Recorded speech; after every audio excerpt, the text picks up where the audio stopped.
Hi folks, welcome to the A Minute to Midnight Show. Coming to you from New Zealand, Tony here, and with me on the show I have John Haller in Ohio, and John's obviously a frequent guest on this show, and it'll be interesting to cover some of the subjects we are going to be covering today. Welcome, John. Good to be with you. Well, it's good to be with you too. It's a shame though, I always hate coming on here when there's nothing to talk about. Yeah, like that's every time. Yeah, I mean, but usually, it just seems like everything it's like,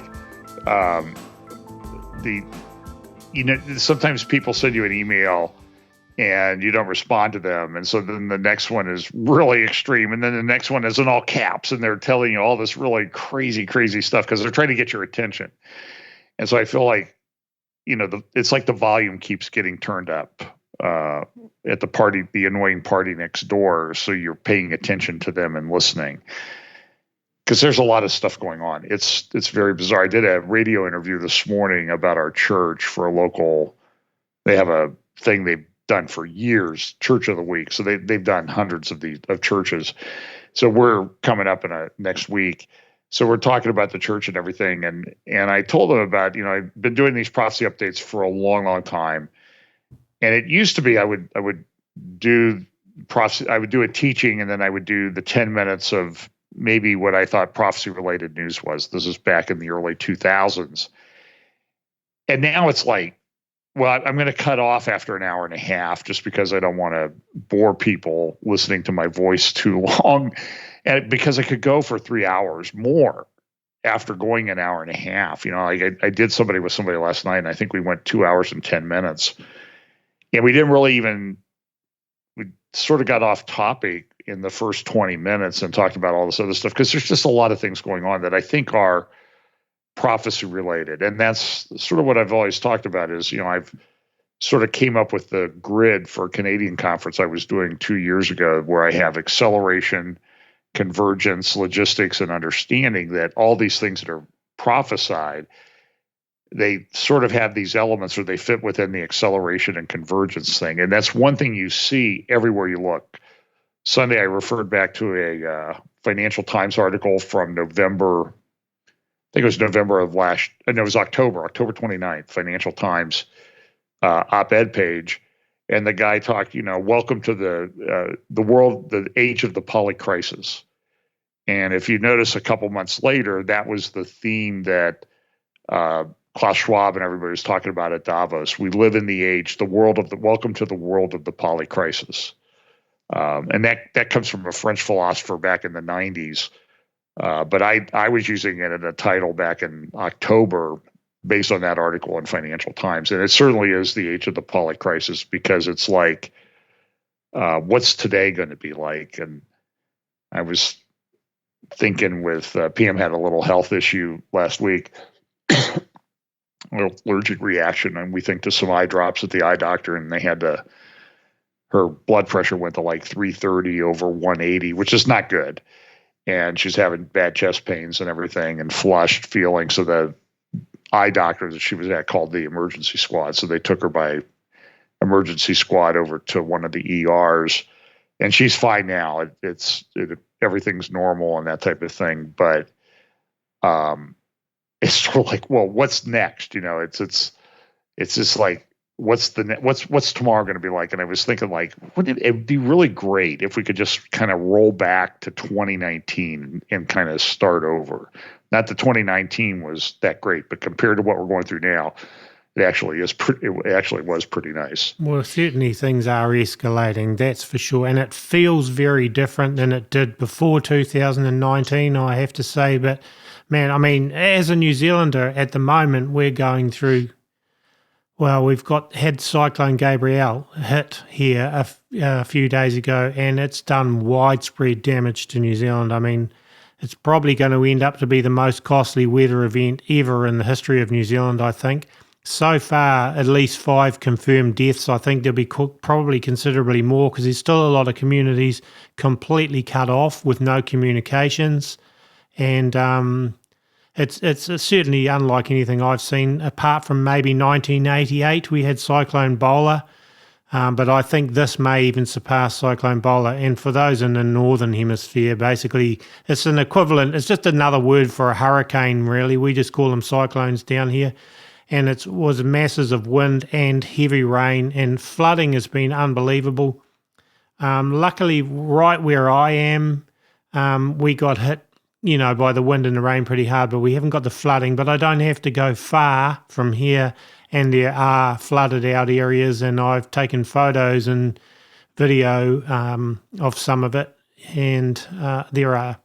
Well, I see even this morning they're causing an evacuation in a town that's probably about 20 minutes from here because of rising river levels and so on. And the main cities closest to me, they've been some of the hardest hit places in New Zealand. They're closer to the coast, I'm more inland. But really, that's where some of these deaths have occurred. That's where I go, So is it wind that you're having, or wind and heavy rains? Both extreme. It's dropped off now. The cyclone's moved away, but the thing is, everything is now so wet that even smaller amounts of rain exasperate what there is, because it was insane amounts of rain and very high winds coordinated at the same time. And yeah, we're the whole country's in a what they call level 4 emergency, national emergency, which is the highest level. So, but the wind has dropped away here now, and there's not raining here at the moment, but there is more rain forecast. And as I say, I mean, some of what I've seen, and I'm not in the worst hit area, even though I'm, within striking distance of it. I mean, I've seen flooding levels and things which are pretty amazing, and lots of wind damage. I actually got up to my cabin yesterday to check it out to make sure of no damage. Well, that was one heck of a mission. I'll probably do a getting to the cabin video sometime in the next little while, because, I had to walk the last part of it, but, man, there was just flooding and trees down and slips and all sorts. So it's pretty bad. I'm looking at pictures here. So you're heading into fall, right? Yeah, it's like February's the last official month of summer. It's normally our hottest month, but it hasn't been hot, not where I am, apart from a few days. It's been below average temperatures as well. And it's been a ridiculous summer. It's been the summer that wasn't just about where I am so far. Well, we've had a strange winter. I have a snowblower, so I've used it twice this winter. One was a pretty heavy snow, maybe 8-10 inches. And then the other was not as much snow, but much heavier, because it was like, it came down like slush. And then it got really cold. So whatever I blew off the driveway turned into like little ice mountains. It was just very bizarre. And now today, so we're in mid-February, February 15th. And I just was over at the golf course at the driving range, and it's 72 degrees Fahrenheit. Yeah, that's here. Yeah.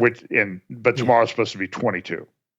Yeah, I mean, that's crazy. That's all over the place. That is. So, I mean, our weather has definitely been strange, and this is what they're going to use to keep pushing their narrative for global warming and climate change, of course. So they're already talking about that here. How now do you believe in climate change or global warming, with our cyclone and all that. But to cap off the cyclone, we had a 6.3 earthquake last night as well. So it was not strong enough for me to dive for cover, but it was kind of at that shall I not level. Luckily, no damage, but obviously 6.3 is a reasonably big quake. It was off the coast away, closer to where I used to live, actually. But it's a little unsettling, all of these things going on. And so, New Zealand feels like we're right under the hammer at the moment, I'll be completely honest. And then, you've got under the hammer in Ohio in other ways, John, which has also been big news. So, I could talk about this. So East Palestine, Ohio, which is over near the Ohio-Pennsylvania border. So eastern Ohio, western Pennsylvania. And it's about roughly 30 minutes outside of Pittsburgh. I sort of grew up not too far from East Palestine, but from here it's about a 2.5 hour drive. It's about 150 miles. and we are upwind from whatever's going on over there. So I don't think we're in any danger. And these train derailments, they're fairly common in the United States. Our infrastructure is not in the best shape. And just to give you a little background, I mean, I was a lawyer for a long time, and early in my career, I did work litigation involving representing railroads, representing some chemical companies, and I had some train derailments and things that I worked on even up until the 1990s. So I know a little bit about the thinking, I think, that goes into the people that are dealing with the derailment. I did work with some of the people in some of the state agencies that I saw talking, some of the doctors and that type of thing from the different Ohio departments of health and that type of thing a few years back on some litigation. So I know a little bit about what's going on. So let me just kind of give you the take. Is one, I don't think what happened there was good. But when you analyze a train derailment, the thing that I kind of object to right now is everybody's doing the sensational, mass depopulation event that occurs in Ohio and that type of thing.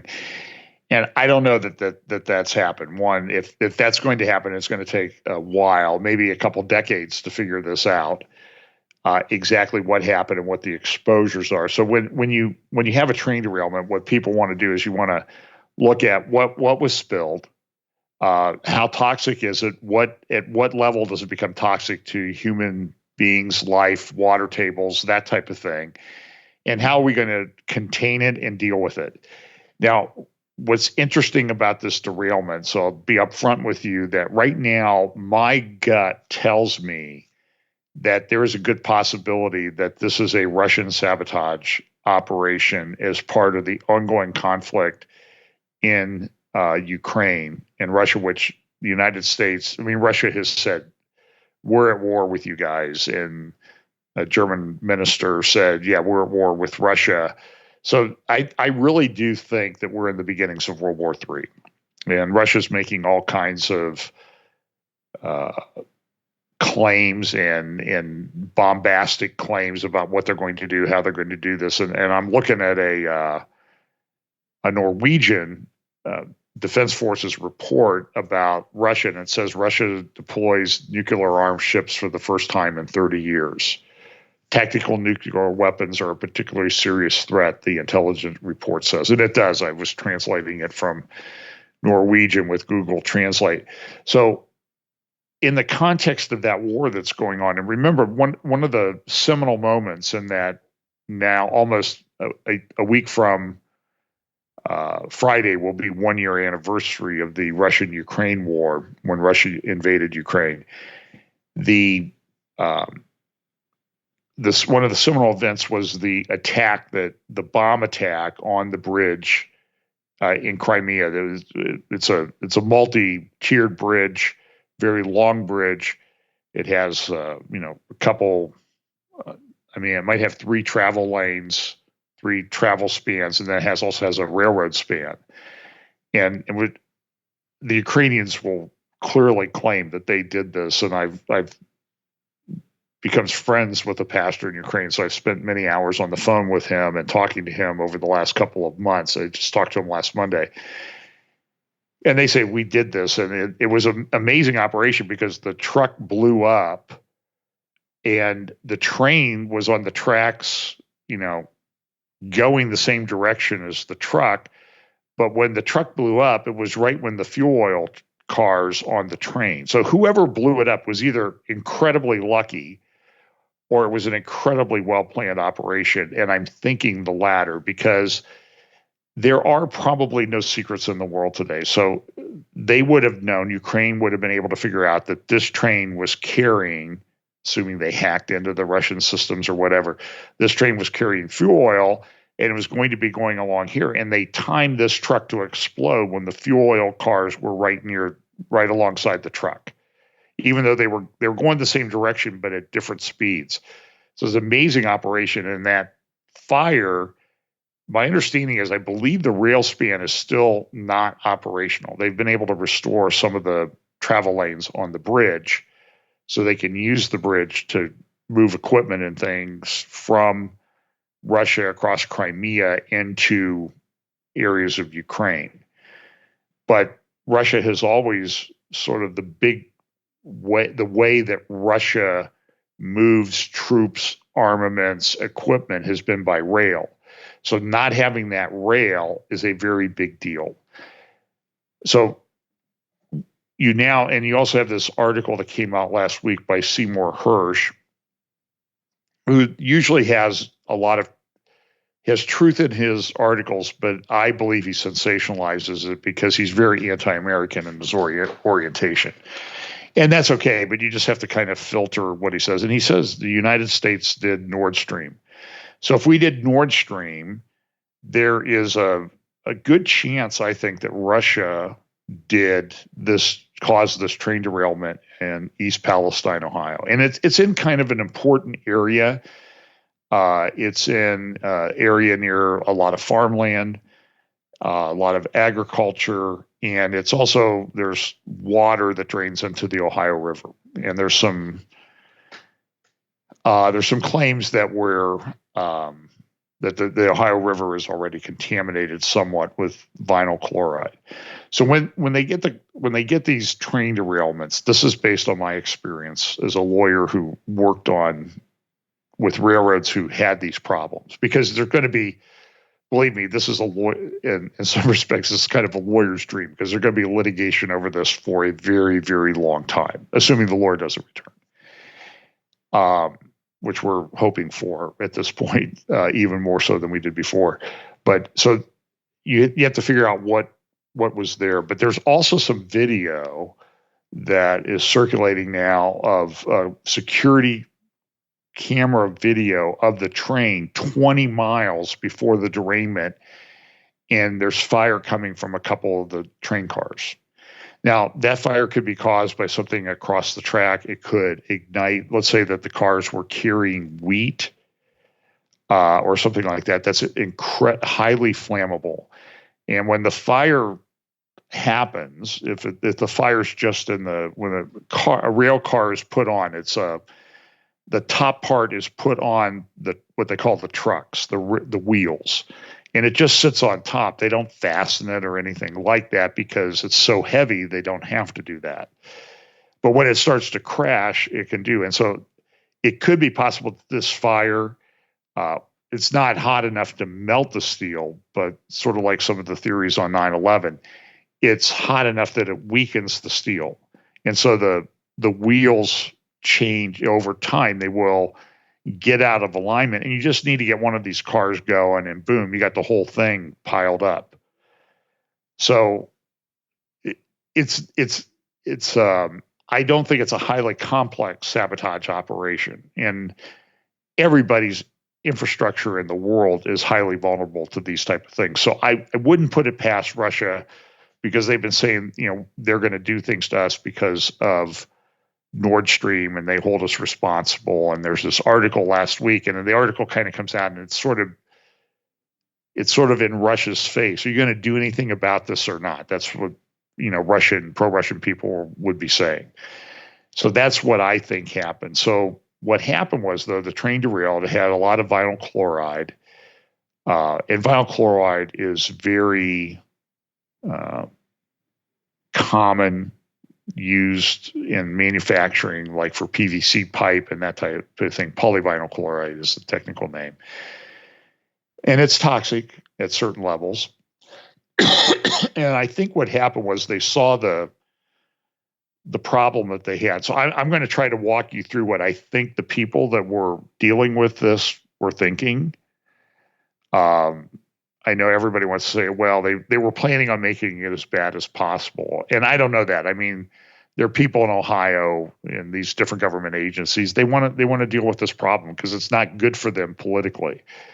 So they go out there and they look at it and get this polyvinyl chloride, and we don't want that to leak into the water table or the rivers. And some did already, but it depends on the terrain. And I don't know the exact terrain there, but I would say there are rolling hills in that area of Ohio as you're getting close to the Ohio River.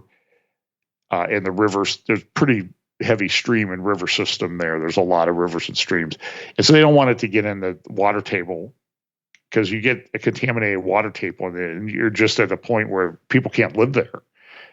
And you don't want it to get into the river because it can flow downstream and it can cause problems.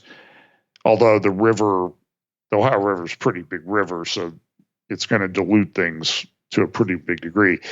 But the unusual thing that they did was they set the chemicals on fire, and they did like a burn.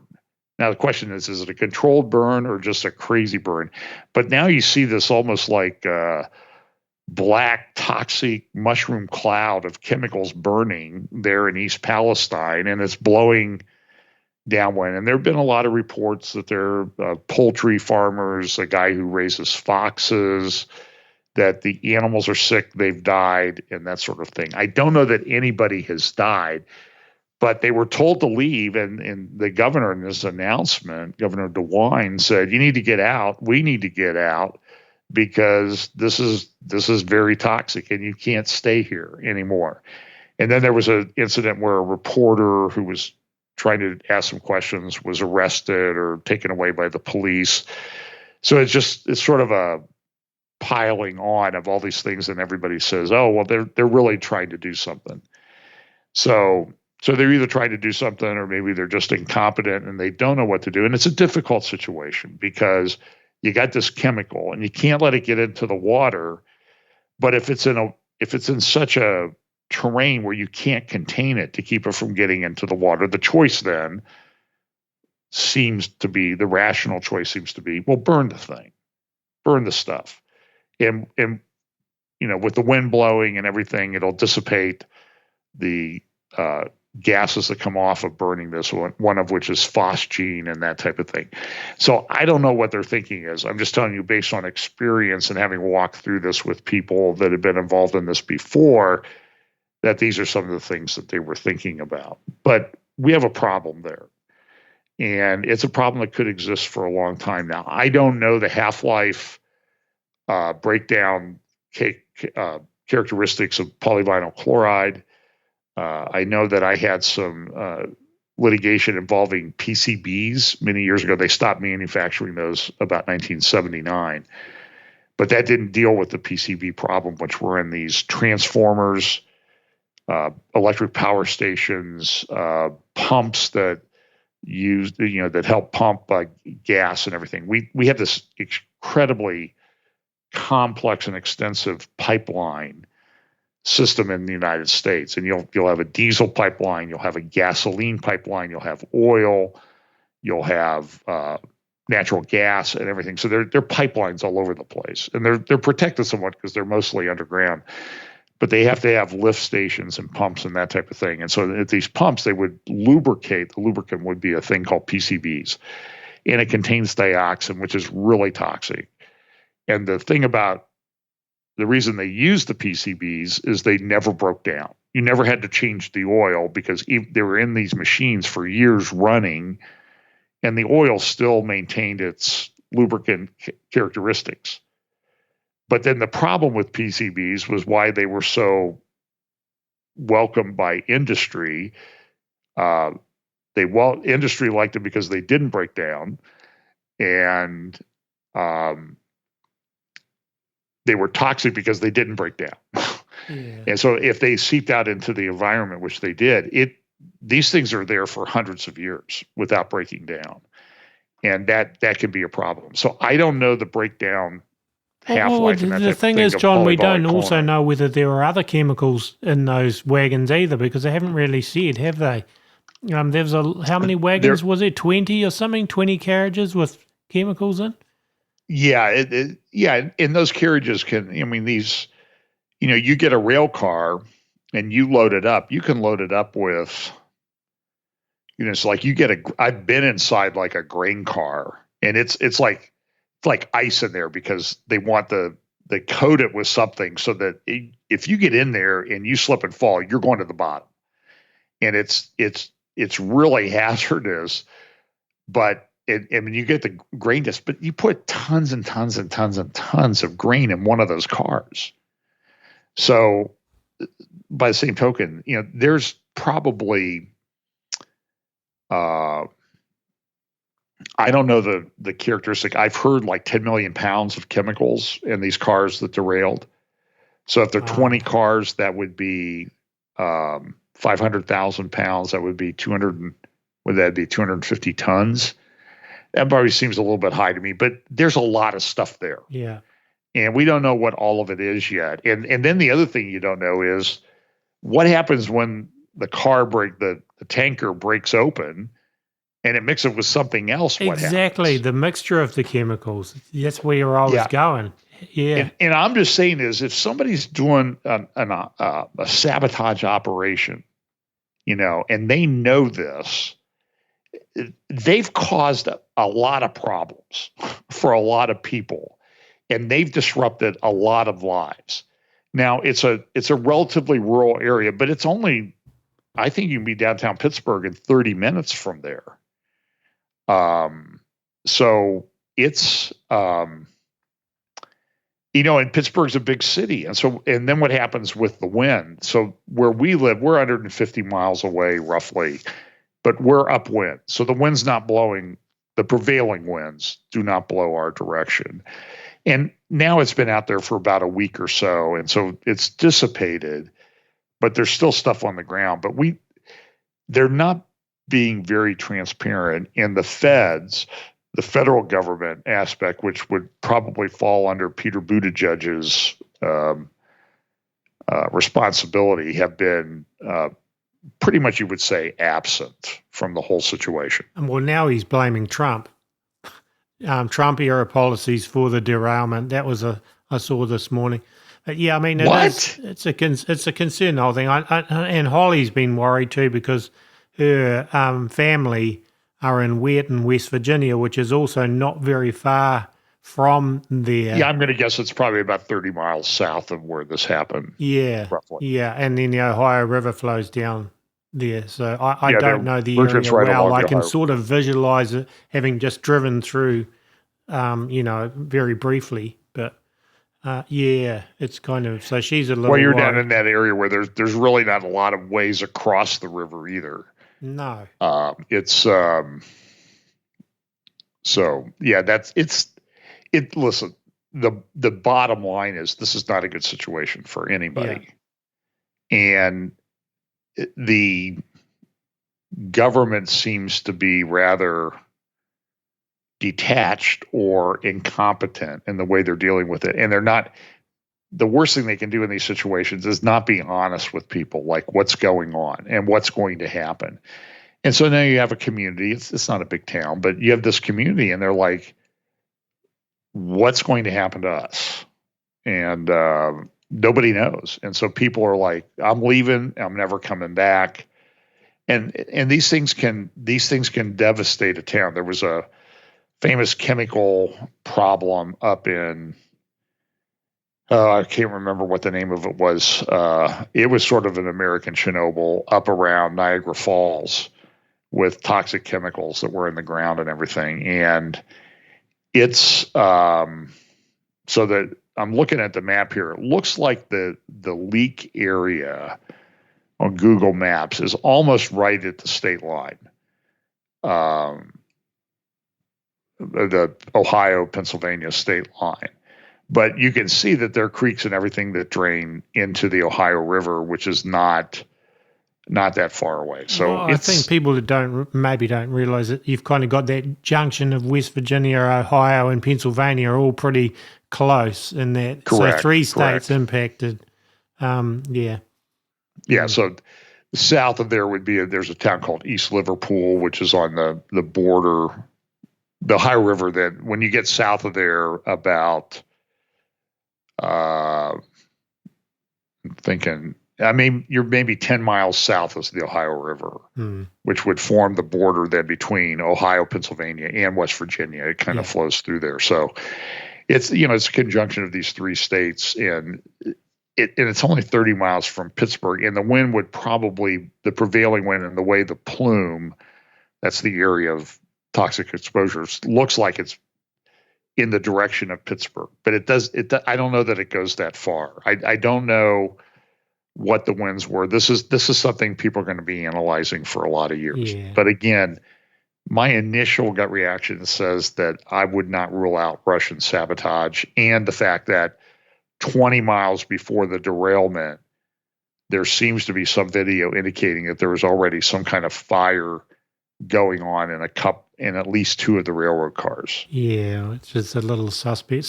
Well, I've seen a lot of trains. I mean, we have a bunch, a couple double, triple tracks not too far from us, and I see a lot of trains, and I can tell you this, in representing railroad companies for a while in my legal career, I've never watched trains going down the tracks where they're on fire, like what I saw in some of the videos here. So something's not right.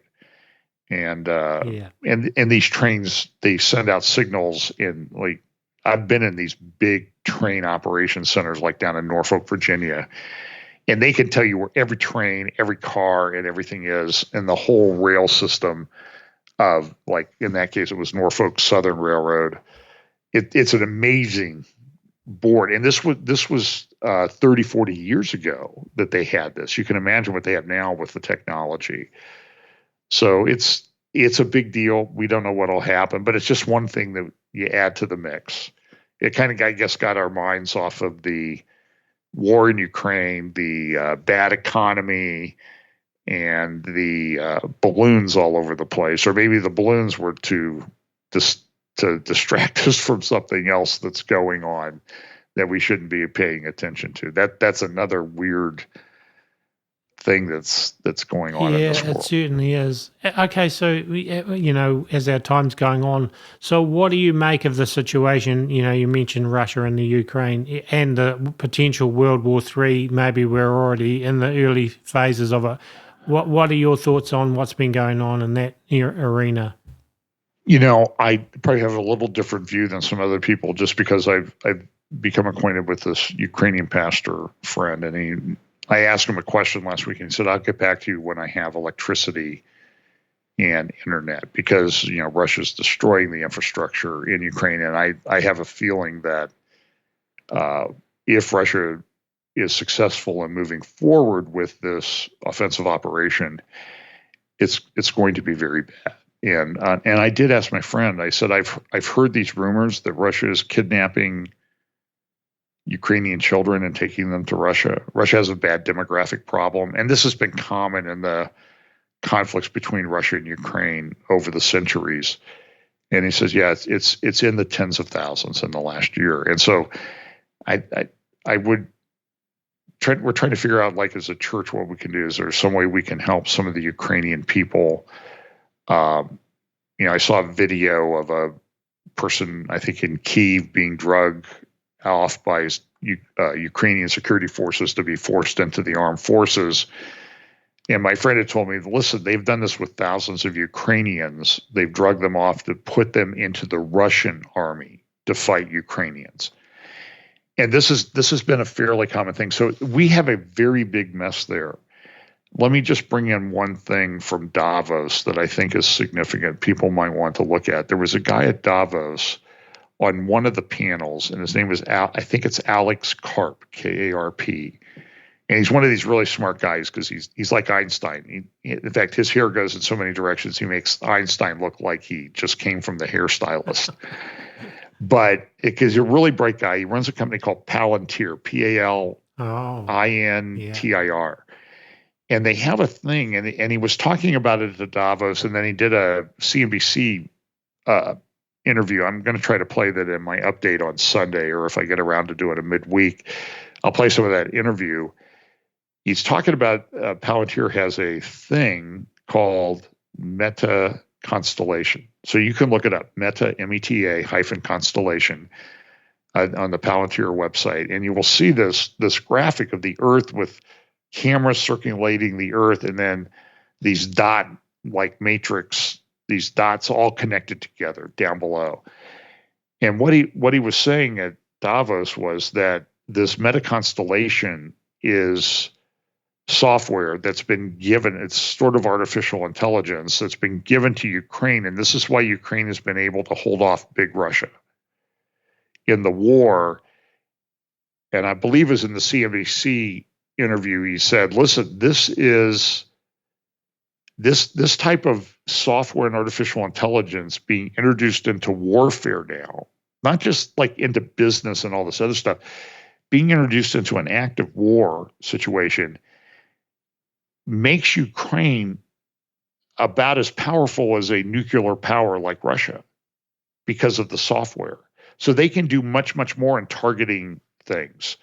And then you layer on top of that, Elon Musk has wanted to cut off Starlink internet connection, the Starlink satellite internet for Ukraine because they're using it to target people. But I don't know if Starlink can sort of cut off. Well, you can use Starlink for your internet, but not for geopositioning. I don't know that they can divide it up like that. Maybe they can. I think it would be very difficult for them to do that. So the genie's out of the bottle on this technology stuff. I've also been talking about, and I think I can wrap it up with this, is these drones and everything that are being used. Now, I think in a Bible prophecy situation, this is very significant that Iran, Persia is mentioned in the Bible as supplying drones and missiles to Russia. And Iran is against Israel, and there's big talk about, goodness, that's another rabbit hole we could go down. There's a lot of talk that, maybe we may be days or weeks away from a massive United States-Israel joint operation against Iran. And Russia's already kind of complaining to Israel, you need to stay out of Syria and you need to stop doing what you're doing there. And Israel saying, we're going to do it. And there's been some attacks on drone factories in Iran. So there's a lot of these things going on, but I would encourage people to go look up the United Arab Emirates, Abu Dhabi New Year's Eve celebration, and how they used the drones. The drones were used sort of as to create art in the sky. And one of the things that they created, and you need to think of this in terms of like Image of the Beast and these type of things, the technology that might be used for this, they created this giant head in the sky that was one of those like artificial intelligence heads that you see in technology graphics. But in the middle of it, it had in red AI, and it kind of flew through the sky and changed. And then they did one a few months before, they did one of the leader of the United Arab Emirates. And it was, you could look at the drones flying in the sky and you could tell who they were making a picture of. It was very, very clear. It was that detailed. And so when I look at it, I'm wondering is like, what's the military application for this? And what if somebody's using these drones? And we know they're using drones. They're buying the DJI Chinese drones off the shelf and using them in the war in Russia, putting explosives on them or something else. And so it's changing the nature of warfare is the point. It's I think the one thing that seems to be doing is leveling the playing field, and making like a country like Iran more powerful than they really are, or Ukraine more powerful than you would think that they would be on paper with the size of their troops compared to the size of Russia's troops. So it's all kind of very interesting. But when you throw that into an incredibly volatile world, you can kind of begin to understand when Jesus was talking in Matthew 24 about you'll see wars and rumors of wars. And I really think we're at that stage. Well, there's neither side has got showing any inclination to want to end this war. You can't really see an end to it. Neither side's backing down. It suits the elite. It suits a depopulation type of agenda to have a war like this. The average person in Russia or the Ukraine is not benefiting from it. It's turned their lives upside down. There's hard to see a way out of it. Well, let me just say this. I've personally struggled with some of the things going on in Russia, Ukraine. Okay, so I'm not a fan of Russia. I think Russia, a lot of this is all on Russia And, Putin says, well, I can't have you guys in NATO putting missiles close to me. So I'm going to invade a country and move my troops even closer to your troops, which seems kind of insane. And so I think Putin is a very evil guy, and it's Russia's very corrupt country, but so is, Ukraine has its own problems. But I've been trying to piece this together, Tony. So I just kind of came on something in the last week. I came across a video. It was on somebody's Twitter account, and it talked about Ukraine 2030. So I've played it in at least I think two of my prophecy updates that I've done. I think last Sunday I may have played it, or the Sunday before. And it talks about what we're going to do Ukraine, and it's like a futuristic documentary made in 2030, looking back to 2023, which is kind of interesting timing. It's 7 years. It talks about, after the war in Ukraine ended in 2024, Ukraine became the first digital society, the first cashless society, and digital ID and all this stuff. And so I'm not sure if the agenda all along might have been to collapse Ukraine and build this World Economic Forum type perfect utopian society. I think I could make that case if I was going into court. And it sort of seems to fit, because why is everybody pushing Ukraine? It seems like, when you looked at the Davos sessions, it was like Ukraine for the most part, or Palestine. But there seems to be this fetish about Ukraine. So it may be that they're making money off the corruption, but it may be that they have big plans for Ukraine as to what they hope to do. And what we see with artificial intelligence and everything is really a lot of Tower of Babel type stuff. So if the pattern of scripture about the first Babel holds for the last Babylon, first Babylon to the last Babylon, I think we're going to see these things come together. I don't know how far they will get. I do not know.